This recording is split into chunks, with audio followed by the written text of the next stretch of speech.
All right, well, good evening, everyone. Turn in your Bibles to Judges chapter 13.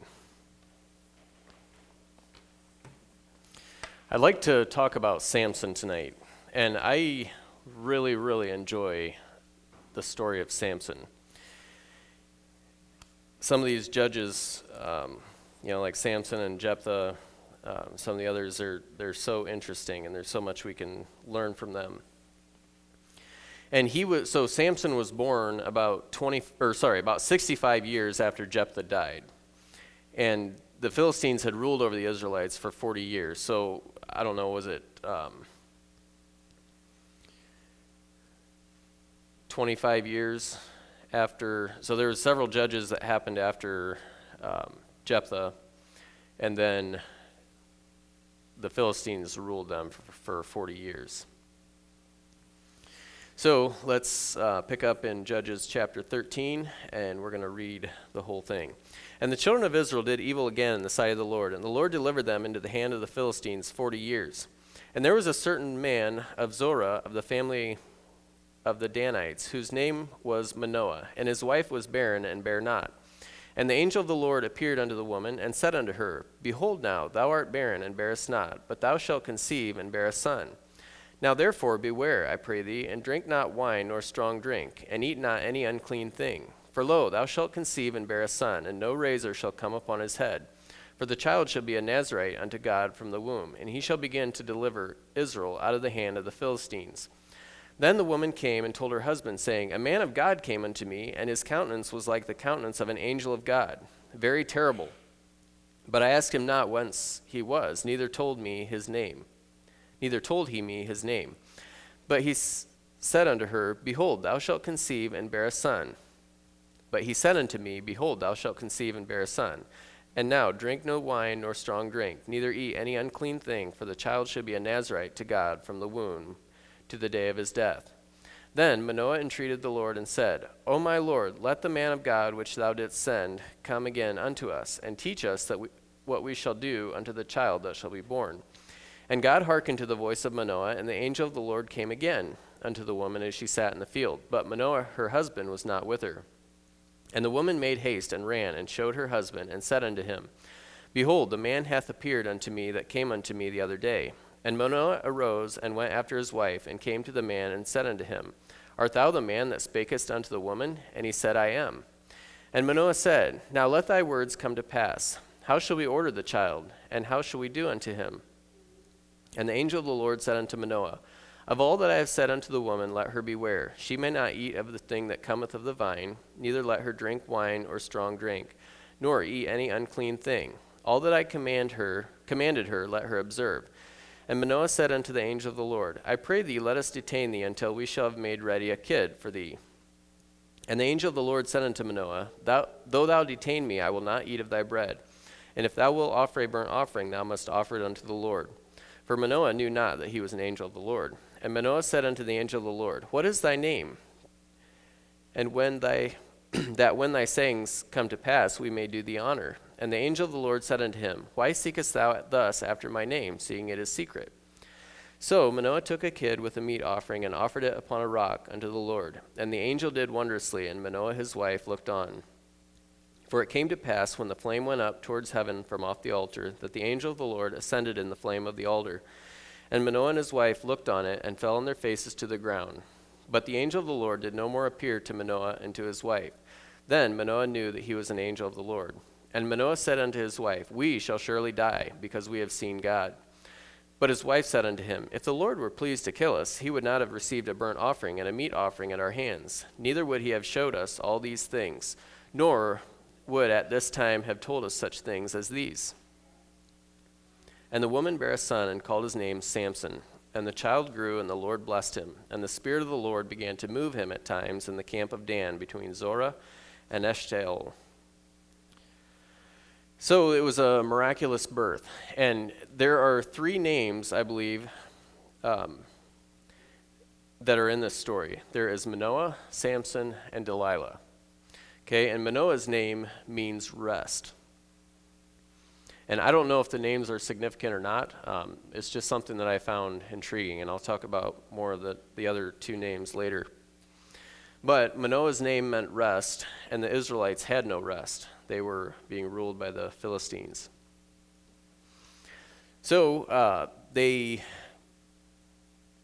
was a miraculous birth. The angel came, and there's a panicked man being set straight by his level-headed wife. Thought that was interesting. There's a lot of interesting tidbits in this story. But God began to move Samson in displays of power, I believe. It says the Spirit of the Lord began to move him at times in the camp of Dan. So he started to experience this supernatural power. And let me back up a little bit. I thought this was interesting, and I discovered this yesterday when I was finishing up my study. And it's something that I'd like to look into a little bit more. But I'm not a Hebrew scholar, but this word is fascinating to me. He said in verse 5, he said, "And he shall begin to deliver Israel out of the hand of the Philistines." And I looked up that word just kind of on a whim, that word begin. And that word begin, like we would understand, is like he would start to deliver Israel from the Philistines. But that word has a pretty broad meaning. In some places, it's translated begin or began. Let me give you some examples here.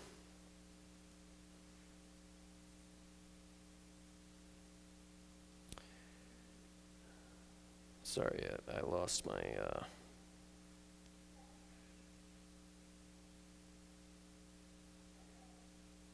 Okay. In Genesis chapter 4, verse 26, I'm going to start halfway through. It says, "Then began," or that word, "began men to call upon the name of the Lord." Genesis 6, verse 1, "And it came to pass when men began," that word, "when men began to multiply on the face of the earth, and daughters were born unto them. And Noah began," that word, "began to be a husbandman, and he planted a vineyard." So it's translated began. But it's also translated pollute or wound, profane, defile, and prostitute. So I wonder if there's more to this word that the angel was saying to her than what we would understand the word begin. I wonder if it was a hint or a clue as to how his life would go. And I wonder if that's maybe why Manoah and so it depends how you look at it. Do you think that, it doesn't say that Manoah's wife told him that part. And so was she worried about that and didn't say that to her husband? Or did she say it, it's just not written, and that's why he was so worried about it and said, well, we need him to come back and tell us how we're supposed to raise him. Some examples of how it's translated, it is a different word. Exodus chapter 20, verse 25, "And if thou wilt make me an altar of stone that thou didst not build, and if thou wilt make me an altar of stone, thou shalt not build it of hewn stone, for if thou lift up thy tool upon it, thou hast polluted it." Polluted is the word, same word there. Exodus 31, verse 14, "Ye shall keep the Sabbath therefore, for it is holy unto you. Everyone that defileth," there's that word, "everyone that defileth it shall surely be put to death." Leviticus 18:21, "And if thou shalt not let any of thy seed pass through the fire to Molech, neither shalt thou profane," that word, profane, "the name of the Lord thy God, for I am..." Sorry, when I get all these numbers in here, it messes up my reading. But you get to the idea. I think maybe that's as far as I'll go with that. You can look into that a little bit more. But I wonder if they maybe knew, and I wonder if it's maybe a clue here that we'll read later in chapter 14. But Samson began to realize that he had this great power, and when the Spirit of the Lord was on him, there was nothing he couldn't do, pretty much. Let's go on into chapter 14. "And Samson went down to Timnah and saw a woman in Timnah of the daughters of the Philistines. And he came up and told his father and his mother and said, I have seen a woman in Timnah of the daughters of the Philistines. Now therefore get her to me for wife. get her for me to wife. Then his father and his mother said unto him, Is there never a woman among the daughters of thy brethren, or among all my people, that thou goest to take a wife of the uncircumcised Philistines? And Samson said unto his father, Get her for me, for she pleaseth me well. But his father and his mother knew not that it was of the Lord, that he sought an occasion against the Philistines. For at that time the Philistines had dominion over Israel. So she was a Philistine, and ironically, probably from the same area, from the Zorek, I think it's Zorek Valley. This is where Timnah was the same area that Delilah came from then, later on. So it says that it was of God, that it was of God, and basically to drive a wedge between Samson and the Philistines. And that was his calling, was to destroy the Philistines, or to deliver them from the Philistines. And I wonder, I don't know, but I wonder if he had a hard time fulfilling his calling. Like, he's never referred to as this mighty warrior. He was, I don't know, it seems like he was more of a lover than a warrior. We'll keep reading in verse 5. Then went Samson down and his father and mother to Timnah, and came to the vineyards of Timnah, and behold, a lion roared against him. And the Spirit of the Lord came mightily upon him, and he rent him as he would have rent a kid. And he had nothing in his hand. But he told not his father or his mother what he had done. And he went down and talked with the woman, and she pleased Samson well. So we can see the power of Samson here, tearing apart the lion. And a little bit about the Nazirite vow. So I don't know. I tend to think that it was okay. That some people, so the Nazirite vows, they were not supposed to touch anything that was dead. But that's not what the angel told them initially. He gave them, his rules or whatever. That wasn't part of it. So I tend to lean towards the fact that that wasn't part of what Samson was. It was never referred to that was a wrong thing for him to do here. And also, when he killed the Philistines, God brought water out of the jawbone of the donkey. So I tend to lean towards that not touching a dead carcass or whatever was not wrong. It says he didn't tell his father and mother, but that's more to do with the riddle that he gave, that's noted. So I don't believe that he was sinning in doing that. And in verse 8, and after a time he returned to take her, and he turned aside to see the carcass of the lion, and behold, there was a swarm of bees and honey in the carcass of the lion. And he took thereof in his hands, and went on eating, and came to his father and mother, and he gave them, and they did eat. But he told them not that he had taken the honey out of the carcass of the lion. He was pretty impressed by this feat, that he had killed this lion, and so when he went back through, he's like, hey, I'm gonna go see that again. And he did, and that's when he saw the honey and got some. But he didn't tell anyone. No one knew except him. Verse 10, so his father went down unto the woman, and Samson made there a feast, for so used the young men to do. And it came to pass, when they saw him, that they brought 30 companions to be with him. And Samson said unto them, I will now put forth a riddle unto you.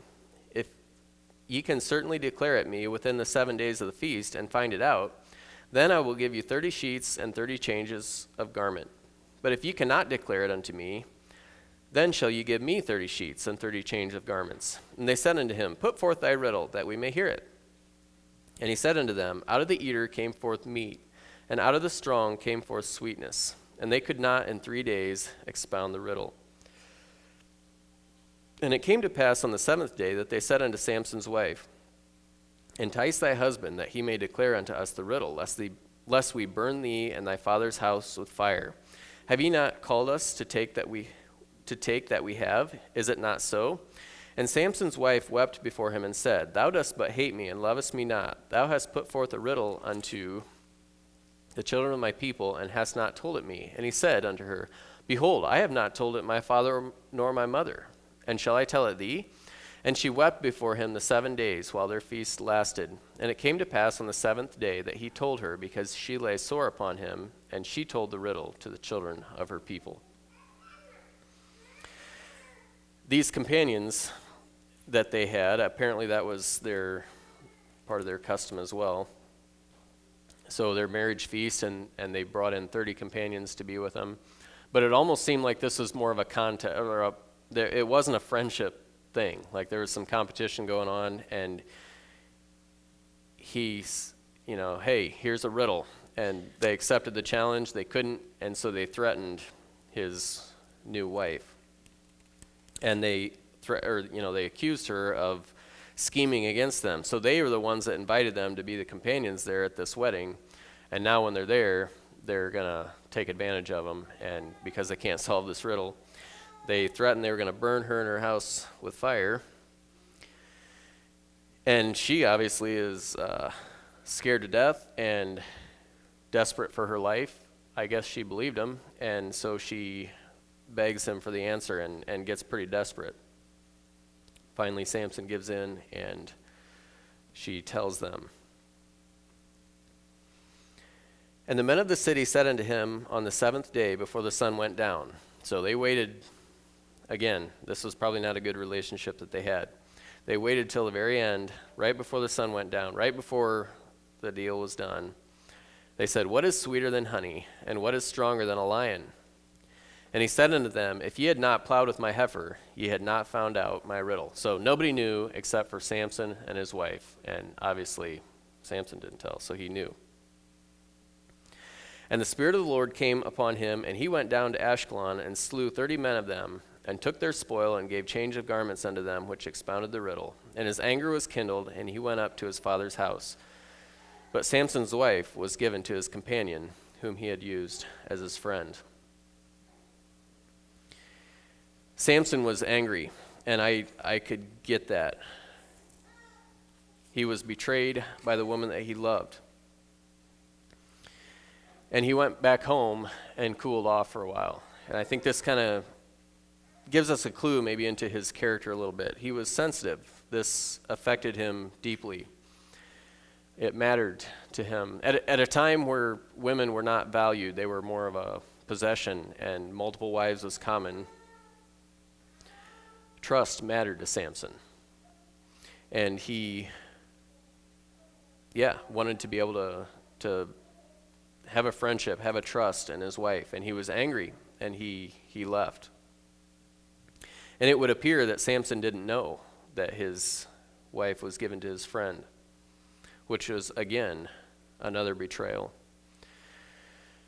Chapter 15, verse 1. But it came to pass within a while after, in the time of wheat harvest, that Samson visited his wife with a kid. And he said, I will go into my wife into the chamber. But her father would not suffer him to go in. So his father-in-law wouldn't allow him. And his father said, her father said, I verily thought that thou hast utterly hated her. Therefore I gave her to thy companion. Is not her younger sister fairer than she? Take her, I pray thee, instead of her.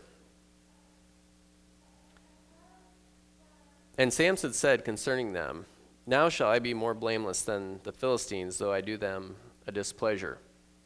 And Samson went and caught 300 foxes, and took firebrands, and turned tail to tail, and put a firebrand in the midst between two tails. And when he had set the brands on fire, he let them go into the standing corn of the Philistines, and burn up both the shocks and also the standing corn with the vineyards and olives. And when the Philistines said, Who hath done this?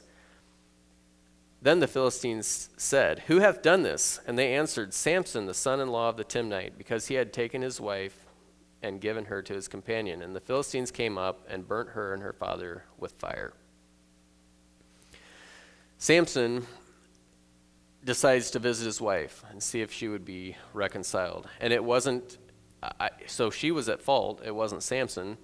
But he took a kid along as an offer or a gift to her, and that's when he found out that she had married his friend. And this starts a chain of revenge. Samson had the strength, he had the authority. It would have been right for him to take her away. She was his wife, but he didn't do that. There wouldn't have been anything her father could have done.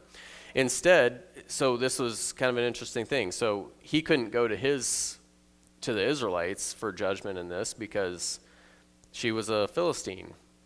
And I don't think the Philistines were going to listen to Samson, like say, hey, this isn't right. You guys need to figure this out. She's my wife, and now her father gave her to my friend or whatever. I want her back. Like, what do you do? What do you do now? And I don't think the Philistines were going to listen to him much because he was an Israelite. And so he finally did something big enough that got their attention. And they're like, hey, what is going on? We're going to set this straight. And this was, I don't believe, the result that Samson was after. They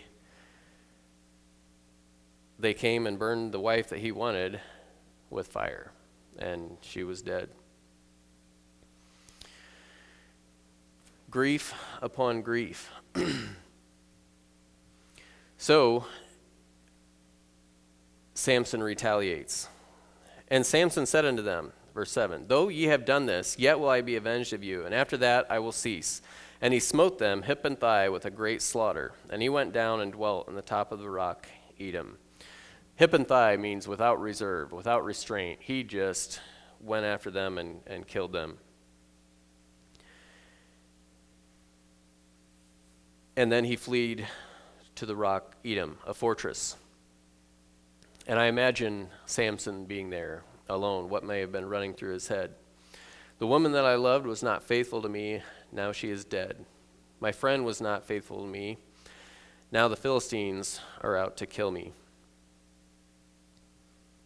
Then the Philistines went up and pitched in Judah and spread themselves in Lehi. And the men of Judah said, why are ye come up against us? And they answered, to bind Samson are we come up, to do to him as he hath done to us. Then 3,000 men of Judah went to the top of the rock Edom and said to Samson, 3,000 men went up there and said to Samson, knowest thou not that the Philistines are rulers over us? What is this that thou hast done unto us? And he said unto them, as they did to me, so have I done to them. And they said unto him, we are come down to bind thee, that we may deliver thee unto the hand of the Philistines. And Samson said unto them, swear unto me that you will not fall upon me yourselves. And they spake unto him, saying, no, but we will bind thee fast, and deliver thee into their hand, but surely we will not kill thee. And they bound him with 2 new cords, and brought him up from the rock. So not only did his friend reject him, and his wife reject him, now his own people wouldn't fight for him. His people, there was 3,000 of them that came up. They had enough to have an army, but they wouldn't fight with him. They bound him and left him for the Philistines. And imagine that. Samson was so alone. And when he came unto Lehi, the Philistines shouted against him, and the Spirit of the Lord came mightily upon him, and the cords that were upon his arms became as flax that was burnt with fire, and his bands loosed from off his hands. And he found a new jawbone of an ass, and put forth his hand, and took it, and slew 1,000 men therewith. And Samson said, with the jawbone of an ass, heaps upon heaps, with the jawbone of an ass, I have slain 1,000 men. And it came to pass, when he had made an end of speaking, that he cast away the jawbone out of his hand, and called the place Ramoth Lehi. And he was sore athirst, and called on the Lord, and said, thou hast given this great deliverance into the hand of thy servant, and now shall I die for thirst, and fall into the hand of the uncircumcised? But God clave an hollow place that was in the jaw, and there came out water thereout. And when he had drunk, his spirit came again, and he revived. Wherefore he called the name thereof Enhakkore, which is in Lehi unto this day. And he judged Israel in the days of the Philistines 20 years. God did not abandon him. That's the neat part about this story. He was filled with power. Everybody else had rejected him except God. And God came, he was filled with power, and he killed 1,000 men with the jawbone of a donkey. Imagine swinging a jawbone of a donkey with the strength to kill a man 1,000 times. I couldn't do it. It would kill me, I'm sure. But he fought, and he won. And after he was done, he was exhausted. He was so tired. And he was apparently about to die of thirst. And he said, he called on the Lord and said, thou hast given this great deliverance into the hand of thy servant. And now shall I die for thirst? He was so thirsty, and I believe it was more than that. Like he was tired, I believe, of fighting, of doing it all himself. He had no companion. How was he going to trust anyone anymore? He had just had an amazing victory, but was it worth anything if he was alone? But God was there again, and he worked a strange miracle. Out of the jawbone came water, and Samson drank and was satisfied. And then Samson fulfilled his calling. God was with him, and he judged Israel. So in other words, if he was the judge of Israel, the Philistines did not rule over them. For 20 years, Samson ruled Israel. And I believe up to this point that Samson pretty much did everything right. It's a little bit different than today. So back then it was an eye for an eye. So it was right for him to go and seek revenge, to do these things, to fight the Philistines. And we're gonna face some of the same things that Samson did. Trying times, hard things, fiery trials. Things may happen, you'll find it hard to trust people. These things affect us deeply. And when you struggle, I want you to take courage from this part of the story of Samson. God had an incredible task for him to do, and God filled him with strength to do it. And he'll do the same for you. When you're facing testing, temptation, loneliness, sorrow, God is with you, just as he was with Samson. He'll fill you with the Spirit, give you strength for testing, and even be with you when you are so thirsty, so tired of fighting. F.B. Mayer says, Samson's riddle is constantly being verified. We all have to encounter lions. Happy are we if we rend them in the power of the Holy Spirit. And have we not often discovered that the very sorrow, trial, or temptation which we dreaded most and which threatened to destroy us has yielded the strength and sweetness, the meat and honey which have enriched us for all after time? Isn't that true? The hard things that we go through, we look back, and that sustains us in the future.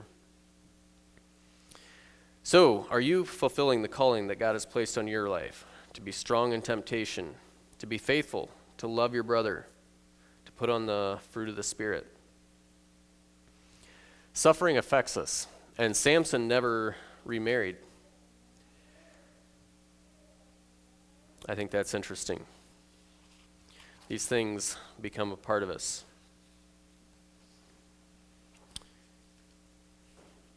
But the story doesn't end there. Let's talk about the fall of Samson. So Samson judged Israel for 20 years. He was fulfilling his calling. But like King David, like Solomon, Samson fell into immorality. And I imagine that being judge was not easy. Not only did he have all this in the back of his mind, of a wife that wasn't faithful, of a friend that wasn't faithful, of the people that wouldn't stand up for him and fight with him. Now he has all the pressure. Like, I don't know if he ever, I don't know. It's just a lot of pressure. And the people that he was judging, by all appearances, did not want Samson to be their judge. They were happier to be under the Philistines. And Samson was like us. I think he was lonely. He still carried the weight of his past. And I believe he suffered in that. And like us, he turned to something to ease the suffering in his life. Some people turn to alcohol or drugs, some to excessive eating, some to pleasure. Samson turned to prostitution or immorality. Starting there in chapter 16. Then went Samson to Gaza and saw there an harlot and went in under her. Sorry, I'm going to stop there. I was going to talk about these name meanings. Samson's name means sunshine. And I believe that at the end, when he drank from the jawbone of the donkey, when he had fulfilled his calling, that it was a sunny day for Samson in a way. Like, yeah, I think that he whenever we experience God's grace and God's strength, I think sunshine fits that.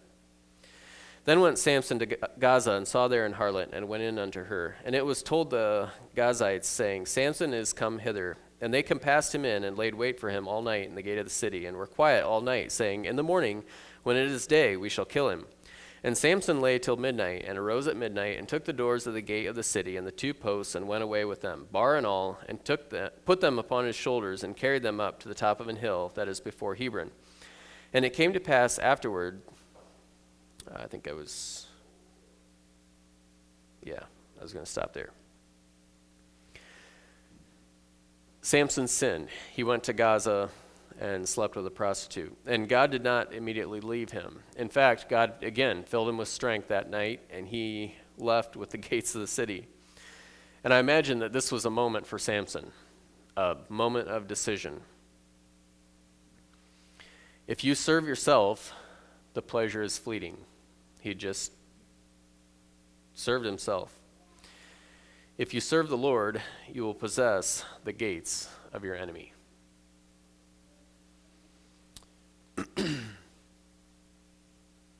And also notice by this time, at first it seemed like that the Spirit of the Lord would come upon him and he would do a mighty thing. It seemed like at this point, almost Samson could just decide whenever he wanted to be strong. And he just needed to escape and pulled up the gates of the city and left.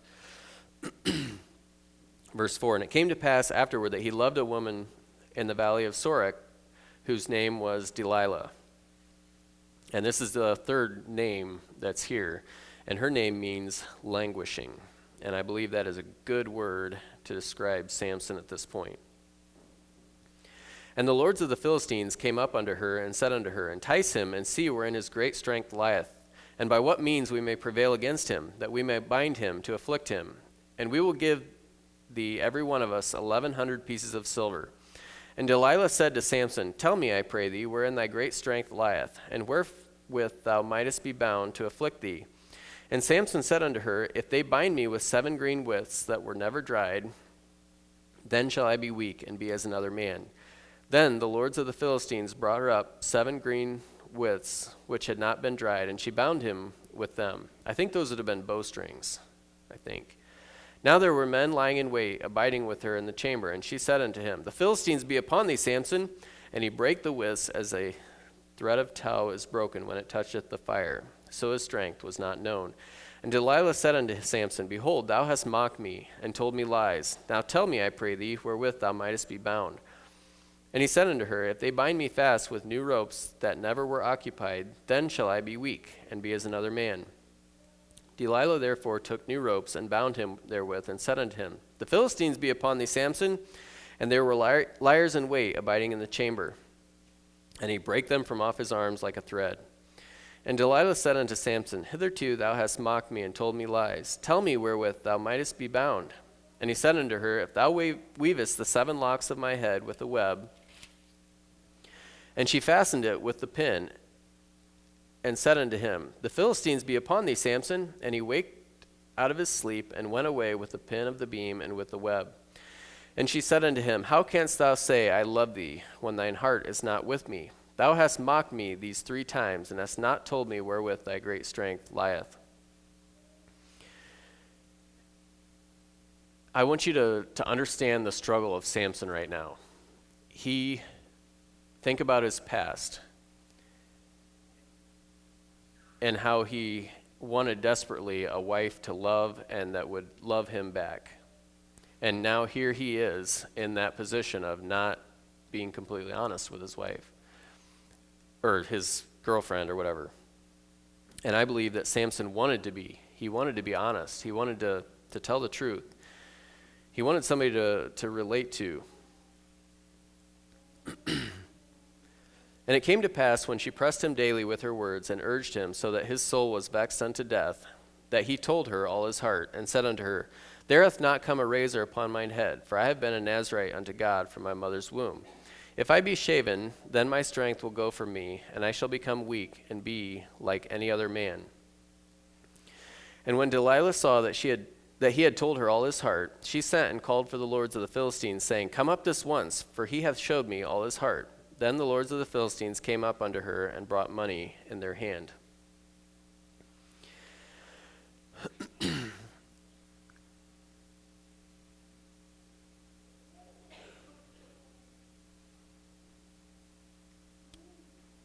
So at first, it seemed a little bit like a game to Samson.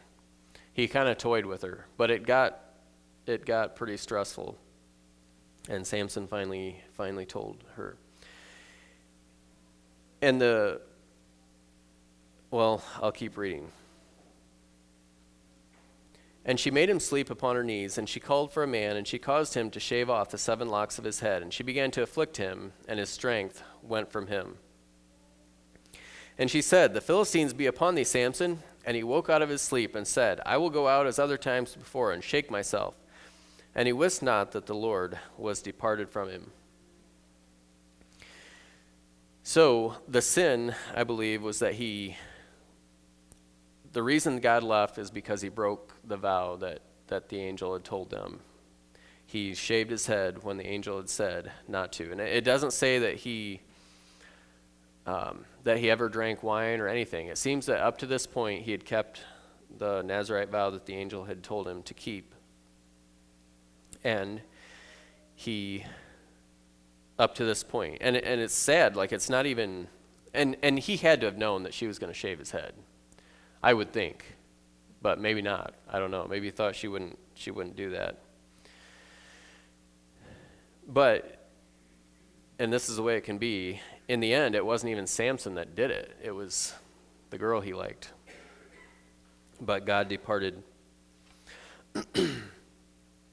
But the Philistines took him and put out his eyes and brought him down to Gaza and bound him with fetters of brass, and he did grind in the prison house. Just like Samson was put on display in righteousness, he had superhuman power, and he defeated all these enemies by himself, and he did all this great stuff. Now Samson's put on display in his sin.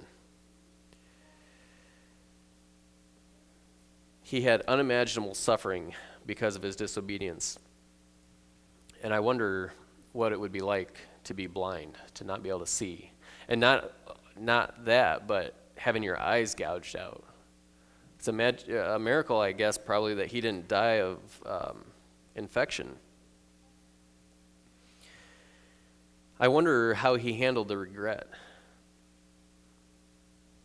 And if he struggled with being alone in his life, now he truly was alone, grinding. I wonder how long he had to grind, and I wonder why the Israelites didn't come, at least make some form of attempt to rescue him. But they didn't.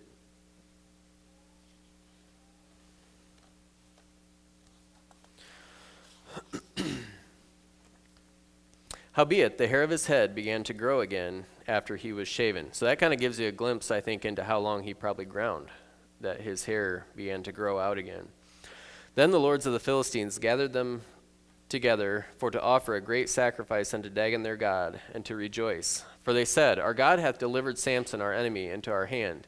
And when the people saw him, they praised their God, for they said, Our God hath delivered into our hands our enemy, and this destroyer of our country, which slew many of us. And it came to pass, when their hearts were merry, that they said, Call for Samson, that he may make sport for us. And they called for Samson out of the prison house, and he made them sport, and they set him between the pillars. And it doesn't get any lower than this right here. Samson was put on display in front of all the wicked people, and he made sport for them. I don't know what that looked like, but it was probably pretty awful. He was as low as he was probably going to get.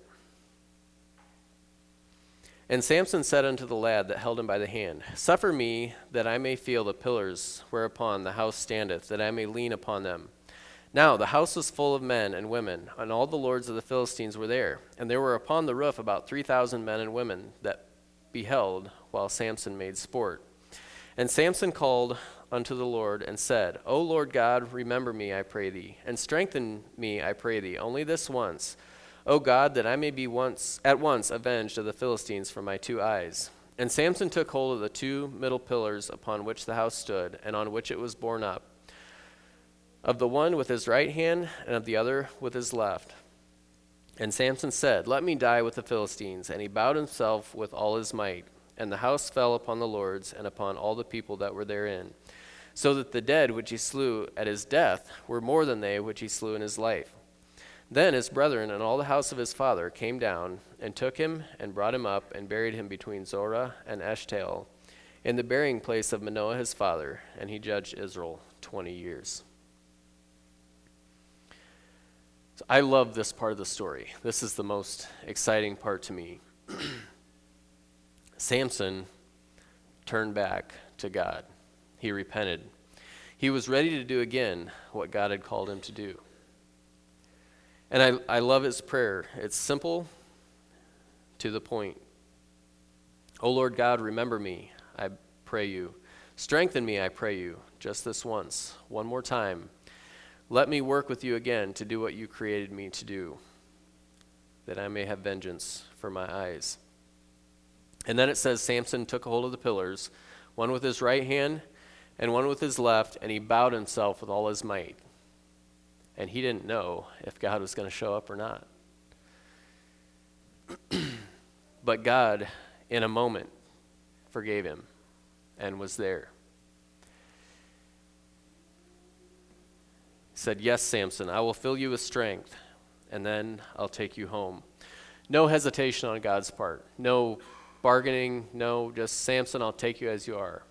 Samson said, Lord, remember me. And God did. It's incredible. And the crazy thing is that in that state of Samson being blind and being as low as he could go, he had a greater victory then than he did in all his life. How is that possible? Is it possible that God can take us after all of our failures, after all of our struggles, and do something greater with us than he did before?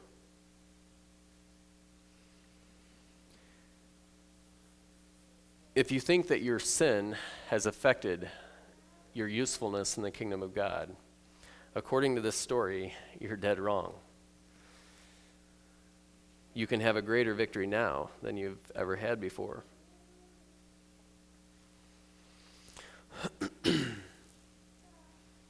Could Samson have been any greater than he was? Like if we think about Samson, if he wouldn't have sinned and if he would have, not, could have judged Israel longer and left a greater legacy? I'm not sure. Because this is the greatest legacy that anybody can ever leave, of repentance, God forgiving, and using him one last time. We are all in this position that Samson was in at one time or another. We've all sinned, and we need God's forgiveness. We need to be filled with the Holy Spirit.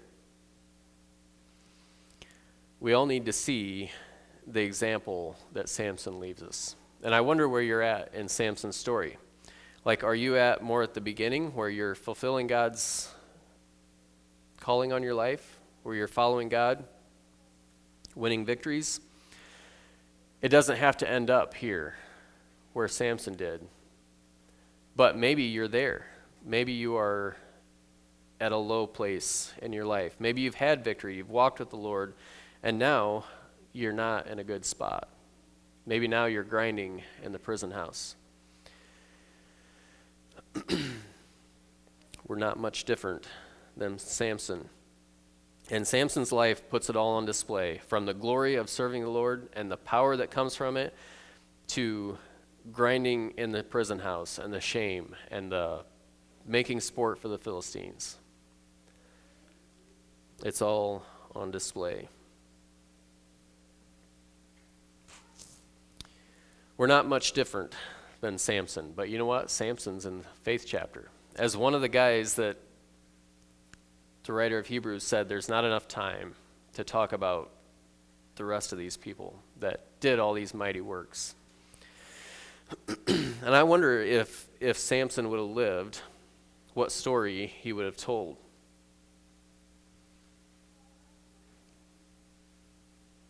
I wonder sometimes, too, it would appear that this part of the story is told from an eyewitness perspective. And I'd love to know who that was. I've got two theories. It was either the lad, because, Samson had some back and forth. Maybe the lad was somebody that he worked with every day that, helped him get hooked to the grinding wheel or whatever. And maybe Samson told him what he was going to do. Or maybe my other theory is that it was maybe Samson's friend that married his wife. I don't know. Maybe he was a Philistine and maybe he was there that day. I don't know. But yeah, back to the story that you're building in your life. Your story. What does it look like? And I will tell you without a doubt that you're going to fall. You're going to make mistakes. And if you think, it can be tempting to think, Samson walked with the Lord. He had all this miraculous things, and then he got to a point where, is there grace and mercy for somebody like that? It can be tempting to think that there's not. Once we've experienced the Lord's grace and mercy and we walk away from it, that there's just, God's probably just not going to have any more grace with us. Probably just not going to have any more, God has spent so much on Samson, probably not going to fill him that last moment. God has helped us, and then we fell and we got into sin, and God's probably just done with us, right? If your walk with the Lord contains defeat, maybe defeat like Samson's, and you're suffering terrible consequences for that sin, take courage from the story. Turn back to the Lord. He will take you back. God can still use you. He can still use you, just like he did Samson. I love this story. It